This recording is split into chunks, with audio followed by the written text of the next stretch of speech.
Line over there, over there. Send the word over there. That the Yanks are coming, the Yanks are coming. The drums rum-tumming everywhere.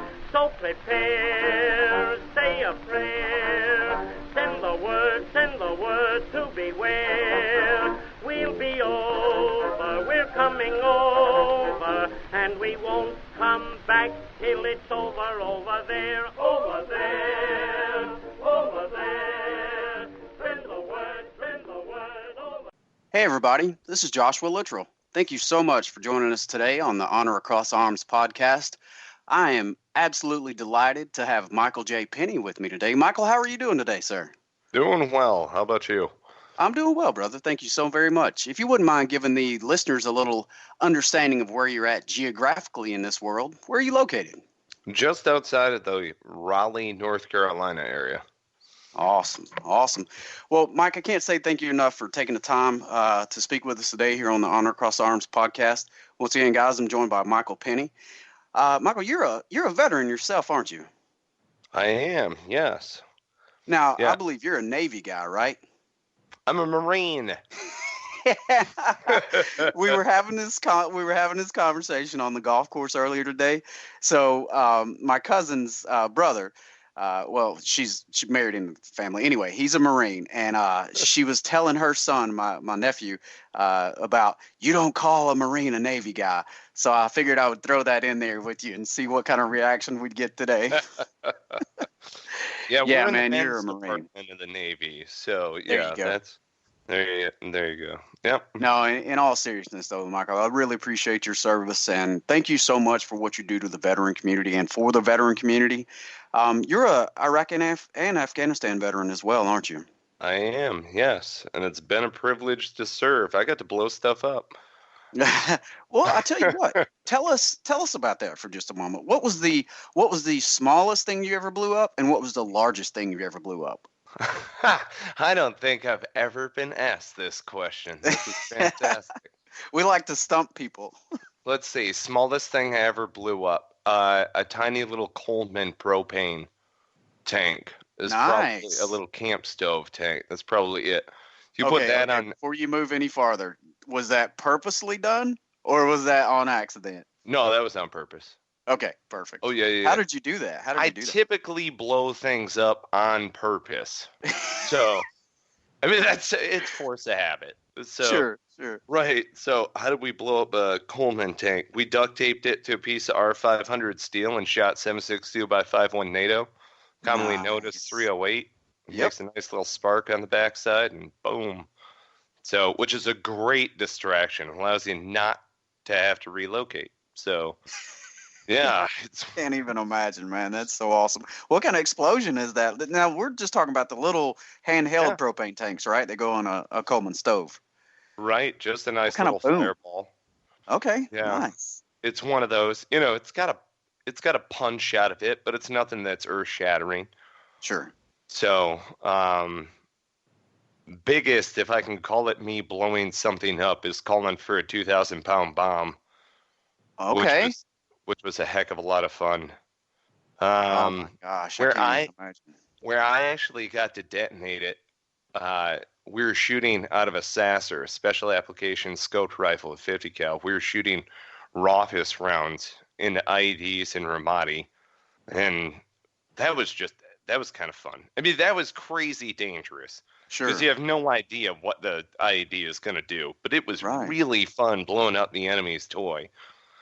It's kind of one of those like, yep, got that one, found that one. Like, man. What is the enemy thinking? So. Right. Tell us about that process a little bit. When you guys identify the IED there, and then you got to throw a round down range to detonate that, what's that process like? What kind of cordon do you have? How's that? Walk us through that, if you don't mind. You identify an IED. What happens? Sure. So you do the 5 C's: confirm, clear, coordinate, control, and then call higher. And then what you're doing is notifying higher what you're going to do in order to either eliminate the IED or radio back and say, I need explosive ordnance disposal. Which, if we could do it, it was like, oh, yeah, so here's what we're going to do. We're going to just sympathetically detonate the round, which was not always the best practice because, like I said, you have no idea what's going to happen. Plus, also, if EOD can get on scene, within a 12-hour time window or whatever, those guys are just constantly working. Absolutely.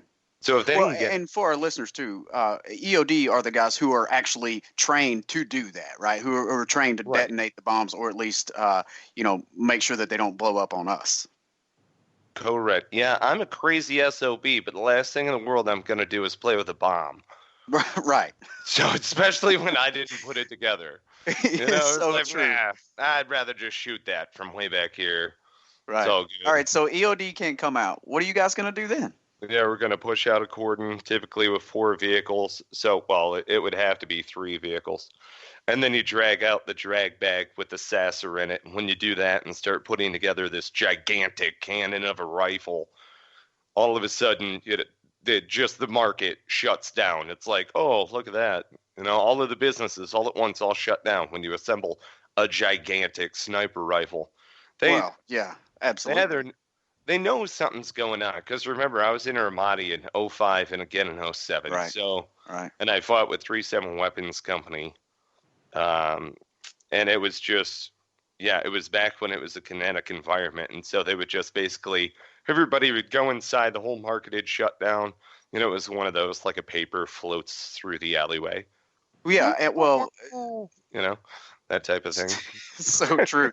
So for our listeners, guys, you guys can take a look at Michael's picture with that 50 cal. I think is that a Barrett 50 cal that's in that picture that you sent over?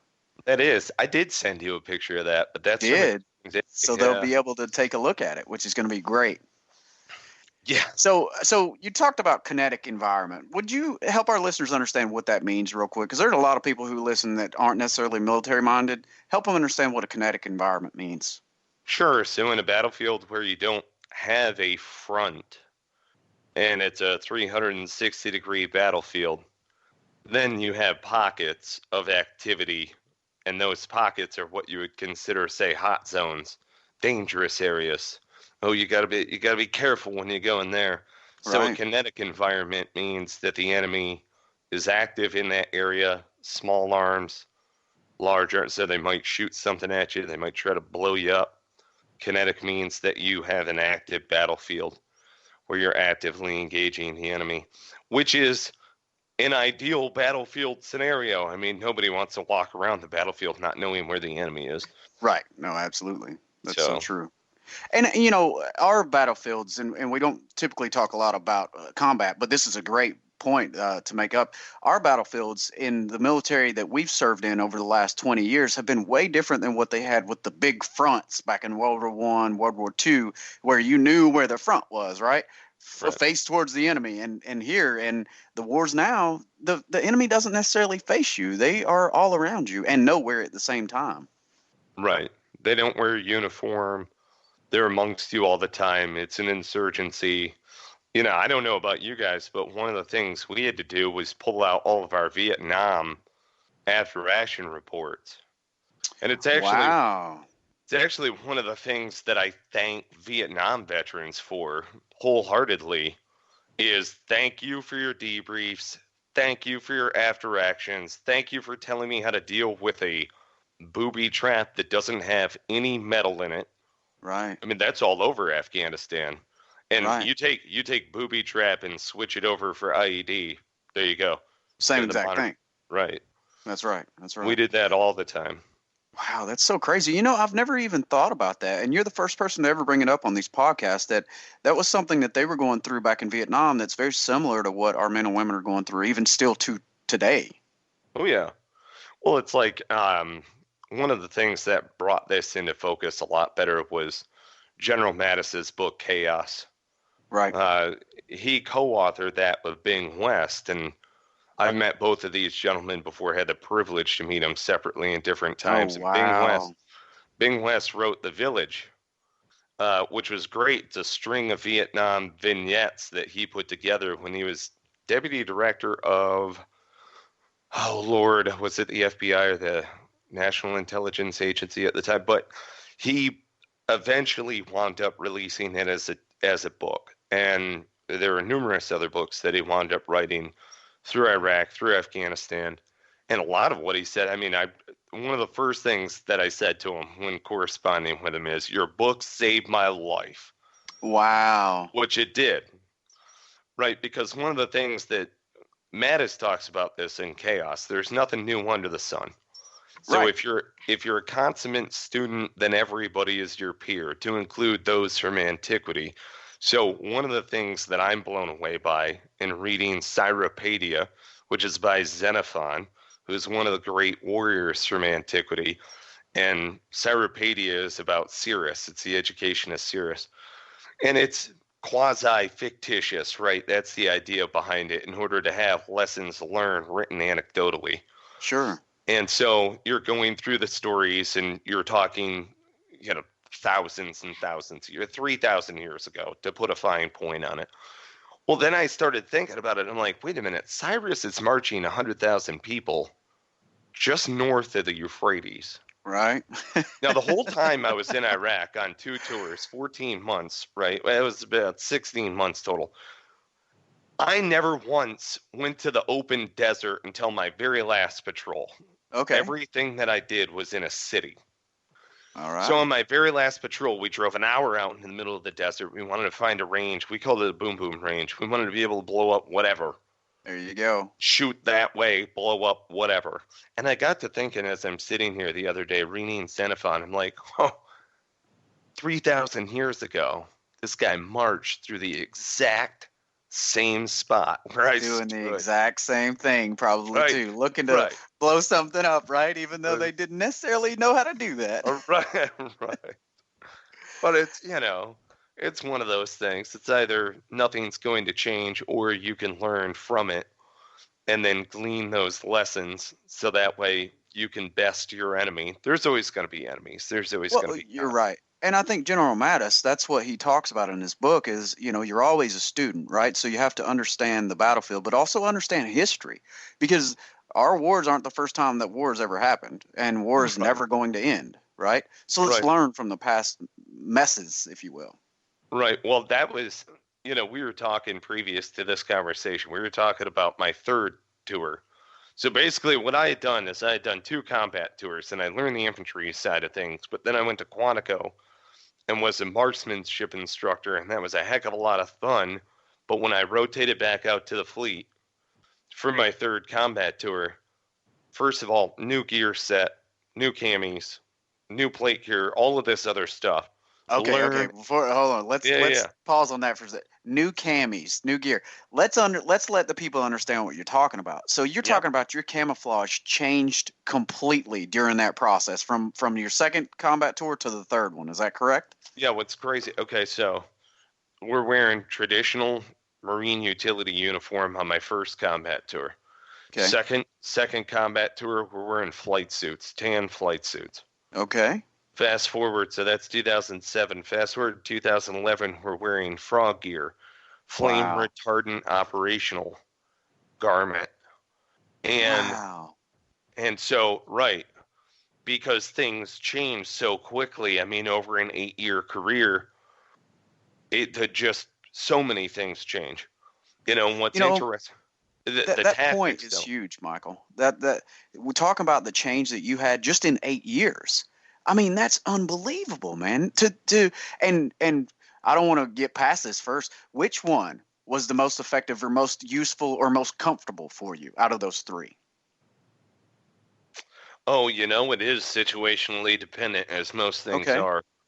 I would say frog gear was probably the best as far as most comfort. Just because it was created for that exact purpose, to go out and operate. Whereas rocking a flight suit when you're sitting inside of a Humvee really isn't the worst thing in the world. Right. So, no, absolutely.